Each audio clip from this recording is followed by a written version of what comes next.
Hello everyone. मैं नांदेड़ का आतिश है। डॉक्टर अरुण आयुर्वेदा पॉडकास्ट में आपका फिर एक बार स्वागत है। पहले वीडियो में हमने ये जान लिया था कि हेल्थ क्या है। अभी हम उसके बारे में विस्तार से जान लेंगे। नमस्कार डॉक्टर अरुण सर। अभी हमें विस्तार से ये बताइए कि हेल्थ क्या है।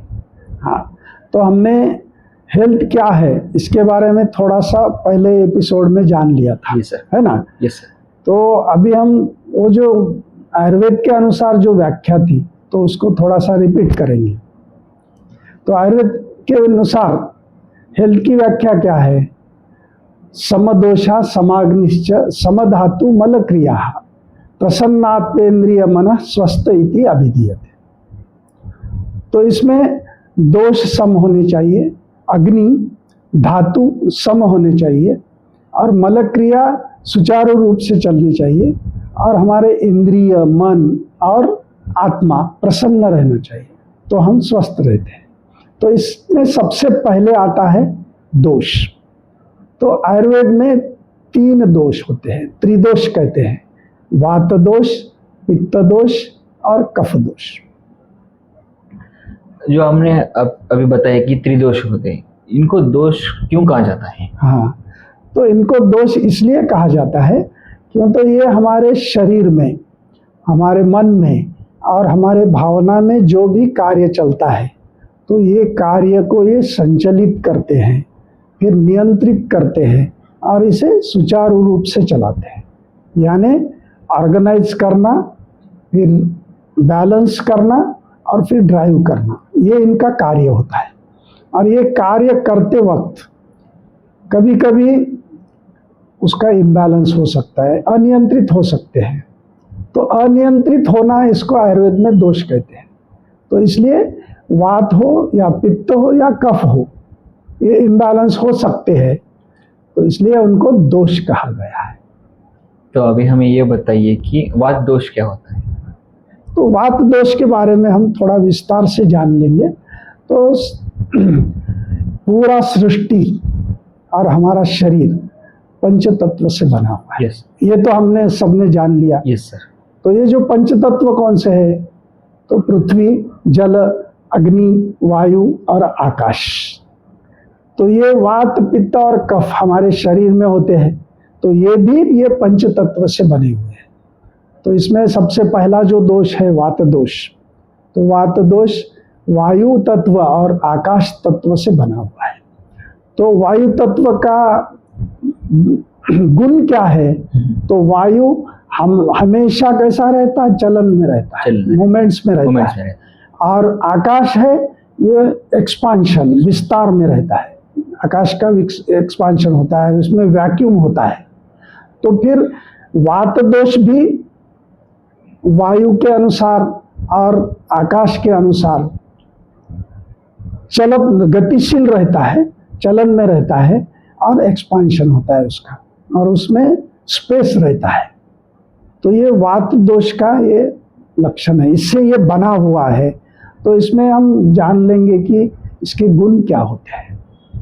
तो वात दोष के गुण में ये सूक्ष्म होता है, यानी माइक्रो होता है। तो ये सूक्ष्मता वायु और आकाश तत्व की वजह से आती है, क्यों? तो आकाश भी सूक्ष्म है और वायु भी सूक्ष्म है। और फिर ये ड्राई होता है, क्यों? तो इसमें जल तत्व नहीं है, जल तत्व का प्रमाण बहुत कम है इसमें। तो ये कैसा होता है? ड्राई होता है, शुष्क होता है। तो हमारे शरीर में जब शुष्कता आती है या फिर कहाँ ड्राइनेस दिखता है तो फिर वात दोष का है, वो उसका लक्षण होता है। फिर ये कैसा होता है? इंटेंस होता है, यानी तीव्रता से कार्य करता है। क्यों? तो वात दोष में क्या होता है? वायु और आकाश तत्व सबसे ज्यादा एक्टिव होते हैं। तो ये सबसे ज्यादा एक्टिव होने से क्या है? तीव्रता होती है। फिर ये तीव्रता से हम जो भी कार्य करते हैं, इंटेंस से जो भी कार्य करते हैं हम, ये वात दोष की वजह से करते हैं। फिर इसमें गतिशीलता होती है, यानी ये डायनामिक होते हैं। फिर हमारे जो भी डायनामिक एक्सप्रेशंस हम करते हैं तो ये किसके वजह से होते हैं? वात दोष की वजह से होते हैं। वात दोष के चलने से होते हैं। वात दोष हमारा जो शरीर में कार्य करता है, मन में कार्य करता है, भावना में कार्य करता है, उसकी वजह से हमारे अंदर हमारे कार्य में डायनामिज्म आता है, गतिशीलता आती है। और ये कैसा है? ठंडा है, कोल्ड रहता है, ये गर्म नहीं रहता है ना। ये कैसा है? ठंडा रहता है।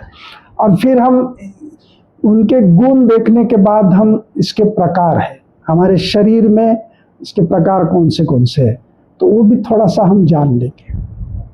तो प्राण, उदान, व्यान और समान और अपान, ये 5 प्रकार है, वात दोष के प्रकार है।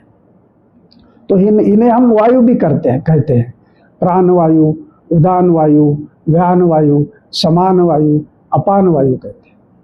तो इनके स्थान भी अलग अलग है शरीर में, और वो स्थान के अनुसार वो कार्य करते हैं। तो सबसे पहले हम जब प्राण वायु देखते हैं, तो ये प्राण वायु हमारे हृदय स्थान में होता है, फिर हमारे लंग्स है, फेफड़े है, उसमें होता है। तो हृदय का संचलन करना, उसका नियंत्रण करना, उसको सुचारू रूप से चलाना प्राण का कार्य होता है। तो इसलिए देखो बोलते हैं हम कि प्राण चला गया, बोलते हैं ना हम। तो फिर क्या होता है कि हृदय की गति रुक जाती है, तो फिर प्राण चला जाता है ना। तो ये सुचारू रूप से चलाना, क्यों तो हृदय इतना चलता है तो उसको अच्छी तरह से चलाना। फिर हमारे सर्कुलेटरी सिस्टम है, तो रक्त का प्रवाह है, वो पूरे शरीर में सुचारू रूप से चलाना। फिर उसके कार्य को नियंत्रित करना, ये भी प्राण का कार्य है।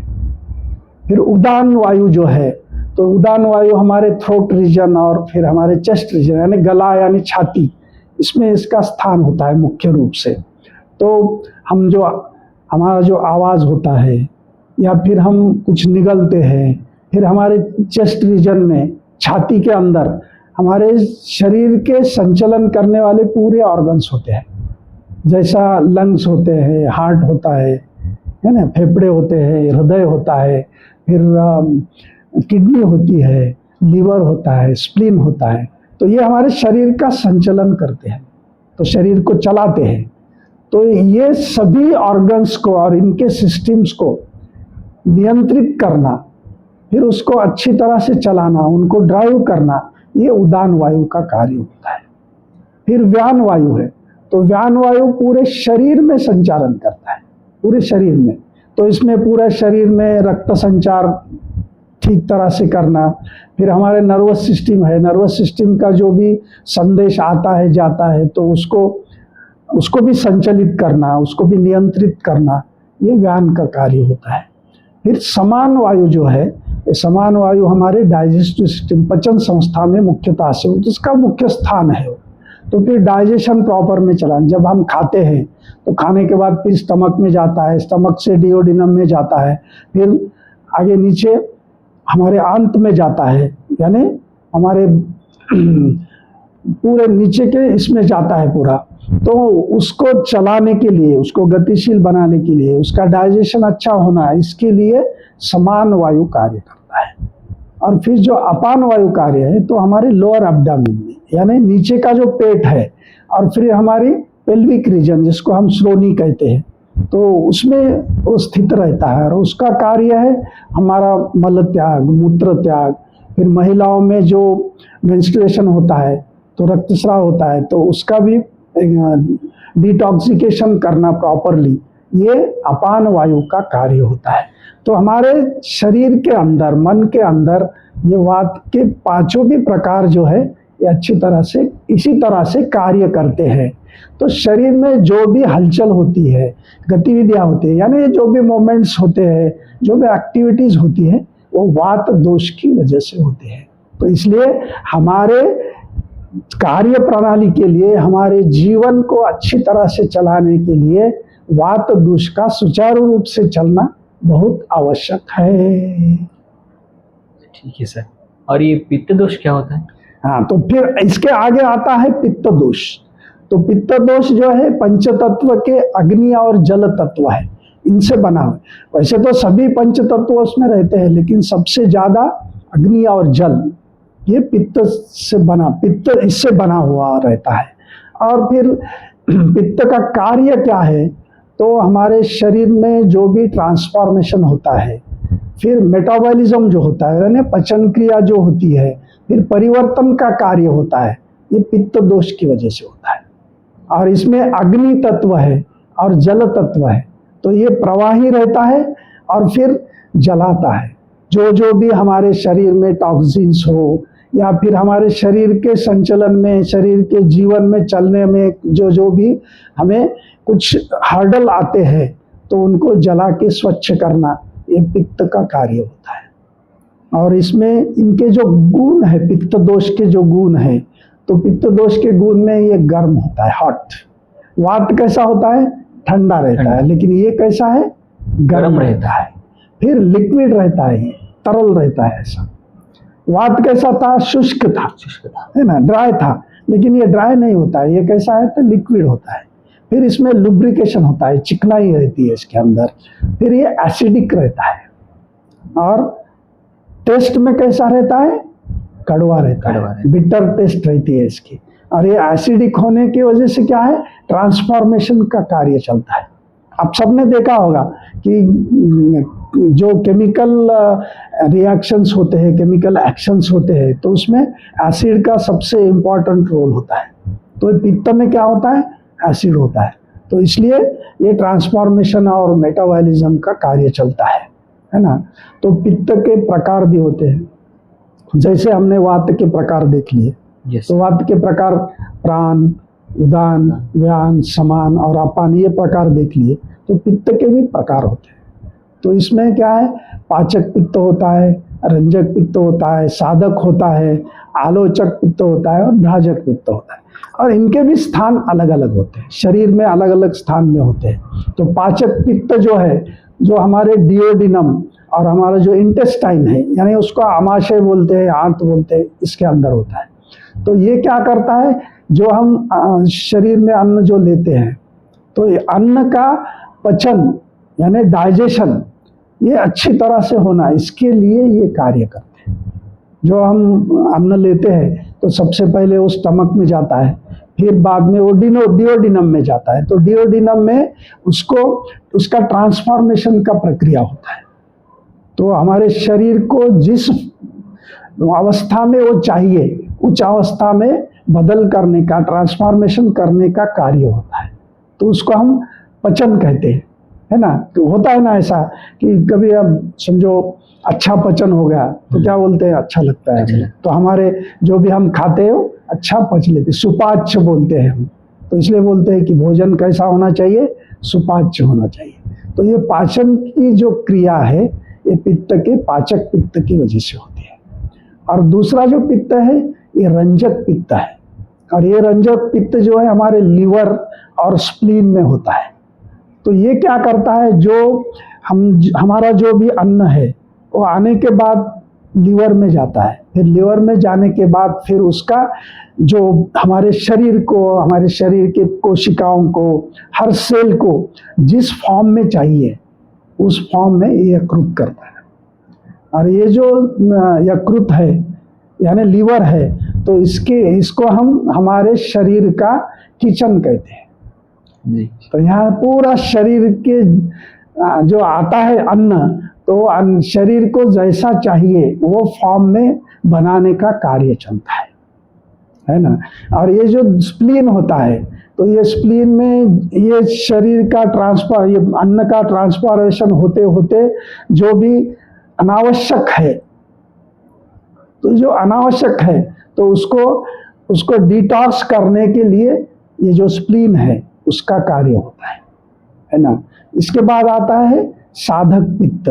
ये हृदय और मस्तिष्क में होता है। तो हमारी हृदय की कार्य प्रणाली, फिर मस्तिष्क की कार्य प्रणाली, इसको सुचारू रूप से चलाने के लिए साधक पित्त कार्य करता है। तो फिर हमारे मस्तिष्क में जो भी ट्रांसफॉर्मेशन होता है, जो भी मेटाबॉलिज्म की प्रक्रियाएं होती है, तो वो क्रियाएं, वो ट्रांसफॉर्मेशन साधक पित्त की वजह से होते हैं। फिर हमारे हृदय में भी ट्रांसफॉर्मेशन होते रहता है, कुछ मेटाबॉलिज्म भी होता है उसमें, उसके सेल्स में होता है, तो वो साधक पित्त की वजह से होता है। उसकी वजह से वो पूरा संचलन करते हैं, उसको बैलेंस करते हैं और फिर उसको ड्राइव करते हैं। आलोचक पित्त मुख्यत्वे हमारे आंखों में होता है। तो हमारी नज़र की रोशनी है, आँखों की रोशनी है, वो रोशनी अच्छी रहे, हमें जो भी दिखता है वो अच्छी तरह से दिखे।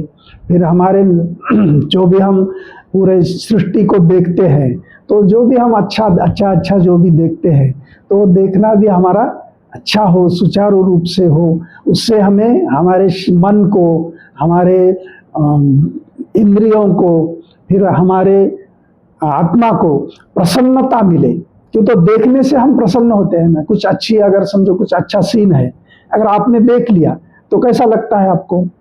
प्रसन्न लगता है। तो ये प्रसन्नता लाने के लिए ये आलोचक पित्त कार्य करता है।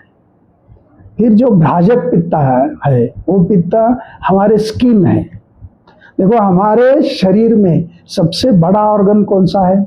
स्किन है ना। तो ये स्किन क्या करता है कि हमारे बाहर के वातावरण से फिर अंदर हमारे शरीर का जो तापमान है और बाहर का तापमान है, इसको मेंटेन रखने के लिए करता है ना। फिर स्पर्श का कार्य है, तो कुछ ठंडा है, कुछ गर्म है, तो ये हमें समझता है स्किन की वजह से, है ना। तो स्किन हमारी अच्छी रहे, उसका पूरे शरीर को उसका प्रोटेक्शन अच्छा मिले, है ना, उसका कार्य अच्छी तरह से चले, तो इसलिए भ्राजक पित्त कार्य करता है, उसका संचलन ये करता है। फिर हम देख लेंगे कि पित्त का मुख्य कार्य क्या है।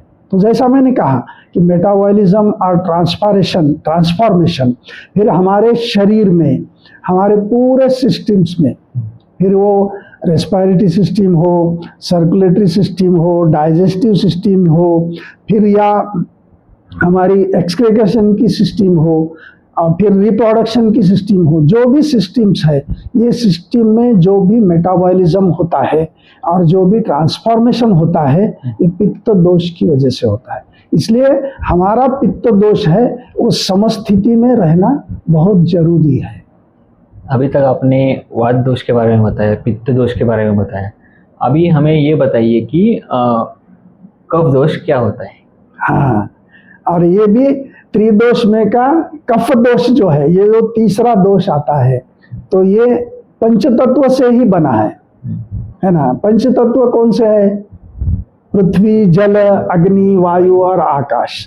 तो ये सभी तत्व इसके अंदर है, लेकिन मेनली सबसे ज्यादा है जल और पृथ्वी तत्व, है ना। तो जल तत्व है ये प्रवाही होता है, और पृथ्वी तत्व है कैसा है? ये स्टेबल रहता है, स्थिरता रहती है उसके अंदर, है ना। तो ये सॉलिड रहता है। तो कफ दोष इससे बना हुआ है।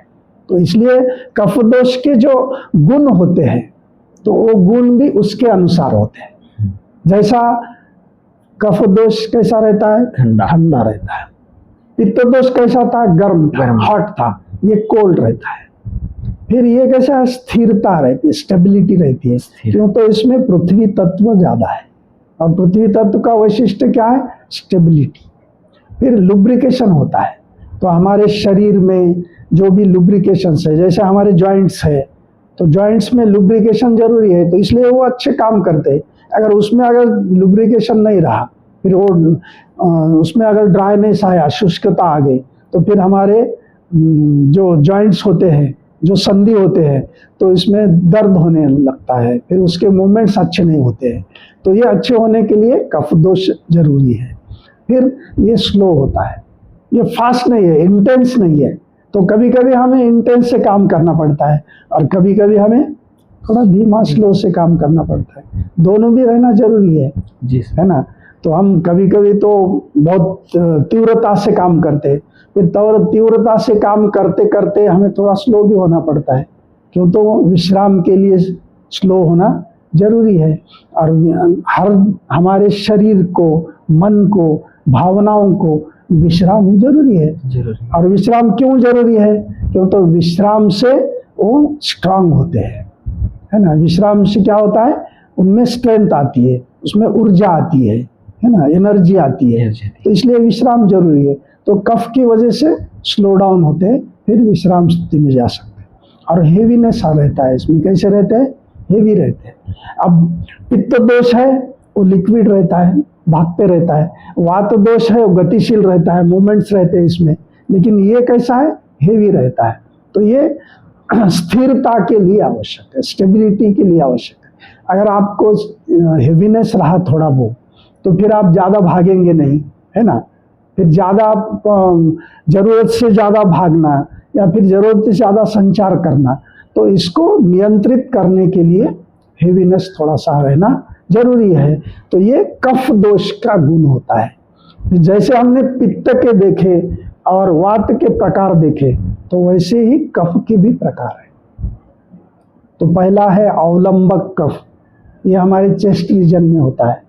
और ये चेस्ट रीजन में इसका कार्य होता है। फिर यहाँ पे स्थिरता, यहाँ पे थोड़ा सा हेवीनेस, फिर यहाँ के कार्य को जरा स्लोनेस करना, अति कार्य होगा तो उसको थोड़ा सा स्लो डाउन करना, ये कार्य कफ का। और दूसरा क्या है, उसको सपोर्ट करना। सपोर्ट करने के लिए कफ का कार्य होता है। फिर क्लेदक कफ होता है, तो ये हमारे पेट के अंदर होता है। तो पेट में क्या है, जो डाइजेस्टिव प्रोसेस चलती है ना, डाइजेशन चलता है ना, तो उसके लिए ये कार्य करता है। तो कभी समझो हम जो अन्न खाते हैं, तो जो भी हम डाइजेशन के लिए खाते हैं, अन्न खाते हैं, तो ये अन्न कभी कभी कैसा है, बहुत फास्टली अगर नीचे नीचे चला गया तो उसका डाइजेशन प्रॉपर नहीं होता है। फिर क्लेदक कफ क्या करता है, उसको प्रॉपर टाइम में उसको थोड़ा सा स्लो डाउन करके, उसको जो टाइम रहता है वो टाइम पीरियड उसको देने के लिए उसको कार्य करता है पेट के अंदर। फिर ये तर्पक कार्य है। तर्पक जो तीसरा प्रकार होता है कफ का, ये मस्तिष्क में कार्य करता है। तो हमारा दिमाग ठंडा रहे, है ना, ठंडे दिमाग से हम अच्छा सोचे, फिर सोचने के बाद जो भी कार्य करना है हमें, तो कैसा ठंडे दिमाग से करे, है ना, शांति से करे, है ना। अब देखो, अगर हमारा मस्तिष्क शांत है, बोलते हैं ना, हमारा दिमाग शांत है और प्रसन्न है, तो हम प्रसन्न रहते हैं, है ना। तो इसके लिए तर्पक कफ का कार्य चलता है। फिर बोधक का कफ है, तो ये हमारे मुंह में जो हम अन्न पचन की प्रक्रिया शुरू करते हैं, तो वो सबसे पहले मुंह में होता है। तो मुंह में क्या है, ये जो भी हमें हमारे डाइजेशन के लिए जो भी सिक्रेशंस आवश्यक होते हैं, तो ये सिक्रेशंस हमें सबसे पहले शुरुआत होते हैं हमारे माउथ से। तो वो प्रॉपरली सिक्रेशन करने के लिए ये कार्य करता है। और फिर हमारा जो थ्रोट रीजन होता है, ये थ्रोट रीजन में यानी गले में हमारा आवाज़ है, आवाज़ अच्छा आए, मधुर आवाज़ आए, उसमें मधुरता हो, इसके लिए भी बोधक कफ है वो कार्य करता है। और श्लेषक कफ है, तो ये हमारे पूरे जितने जॉइंट्स हैं, फॉर एग्जांपल नी जॉइंट है, फिर रिस्ट जॉइंट्स है, तो इसके अंदर लुब्रिकेशन और ये अच्छी तरह से चले, उसमें लुब्रिकेशन अच्छा हो, ये सब जॉइंट्स कार्य क्षमता से चले, इसके लिए श्लेषक कफ का कार्य चलता है ना। तो कफ जो है, तो उसका मुख्य कार्य क्या है, तो शरीर में स्थिरता लाना, स्टेबिलिटी। फिर लुब्रिकेशन यानी स्नेहन, पूरे शरीर में स्नेहन जरूरी है। अगर पूरा शरीर ड्राई होगा तो शरीर अच्छा नहीं चलेगा। मन का भी वैसा ही है, भावना की भी वैसा है ना। भावना में भी स्टेबिलिटी होना, मन में स्टेबिलिटी होना, फिर उसमें भी लुब्रिकेशन होना, स्नेहन होना। फिर उसका स्ट्रक्चरल वर्क है, जो क्या बोलते हैं उसको, स्ट्रक्चर अच्छा रखना, जो भी हमारा शरीर का है, मन का है या फिर भावना का जो स्ट्रक्चर है, उस स्ट्रक्चर के अंदर ही हमारा शरीर रहना चाहिए और स्ट्रक्चर के अंदर ही हमारा मन कार्य करना चाहिए। भावना भी एक स्ट्रक्चर के अंदर रहे तो फिर हम प्रसन्न रहते हैं। तो ये हमारे कफ का कार्य है। तो डॉक्टर सर, अभी हमने त्रिदोष के बारे में जान लिया, तो अगले वीडियो में हम किसके बारे में जानने वाले हैं? हाँ, तो अभी हमने सबसे पहले त्रिदोष, उसका कार्य, फिर उसके स्थान, ये सब विस्तार से जान लिया। अब अगले एपिसोड में हम अग्नि, तो अग्नि के बारे में विस्तार से जान लेंगे। तब तक के लिए आप सभी लोग इस वीडियो को लाइक करो, शेयर करो और सब्सक्राइब करो और कमेंट भी करो। अगर आपके कुछ प्रश्न हो, क्वेश्चंस हो, तो नीचे दिए गए नंबर पर कांटेक्ट कीजिएगा। Thank you.